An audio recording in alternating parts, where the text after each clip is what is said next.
السلام علیکم ورحمۃ اللہ وبرکاتہ۔ کیسے آپ سب؟ ٹھیک ہے انشاءاللہ تعالی۔ کچھ دنوں سے ہی خبر ہمیں مل رہا ہے کہ ڈاکٹر ذاکر نائک صاحب پاکستان آ رہا ہے، اور ادھر جو نام نہاد مذہبی اسکالر ہے یہ جو ہے نا اس کی مخالفت کرتا ہے۔ وہ یہ کہتے ہیں کہ ڈاکٹر صاحب پلائے وہابی ہے، اور اس کے ساتھ اور القابات۔ سب سے پہلے تو ہم حکومت پاکستان سے یہ مطالبہ کرتا ہے کہ ڈاکٹر صاحب کو اعزاز شہریت کے ساتھ تمغہ امتیاز سے نواز دیا جائے۔ اور یہ جو لوگ اعتراض کرتے ہیں وہ ذرا دیکھ کہ یوٹیوب میں ایک مناظرہ ہے ولیم کیمبل کے نام جو ایک مناظر تھا، اسی کی ایک کتاب تھا جس میں انہوں نے دعویٰ کیا کہ قرآن میں گرامر، ہسٹری اور سائنسی غلطیاں ہیں،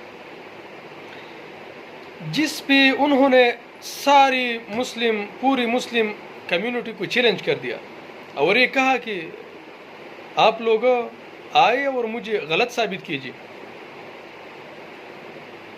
تو تقریباً 1986 سے 2000 تک کسی بھی مسلمان اسکالر نے اس کا چیلنج قبول نہیں کیا۔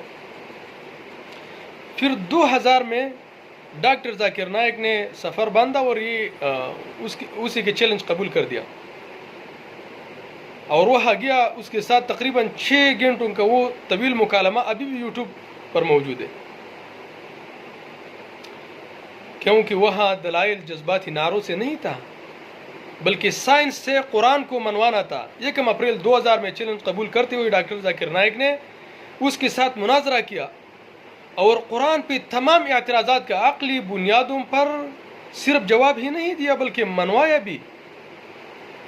تو یہ لوگ ڈاکٹر صاحب پہ جو اعتراضات کرتا ہے وہ ذرا آئے ڈاکٹر ذاکر نائک کے ساتھ بیٹھ۔ یہ لوگ ڈاکٹر صاحب کو فتنہ کہتے ہیں۔ آپ ذرا غور کریں اور سوچیں، 11 لاکھ غیر مذہبی لوگ ڈاکٹر صاحب نے اپنے تبلیغ سے متاثر کر کے اللہ کے حکم سے مسلمان کرنے والا ڈاکٹر ذاکر نائک فتنہ ہے، اور امت مسلموں کو قبروں پہ بیچارے کرنے والا لوگ اپنے آپ کو مذہبی اسکالر وہ کہتے ہیں۔ انا للہ و انا الیہ راجعون۔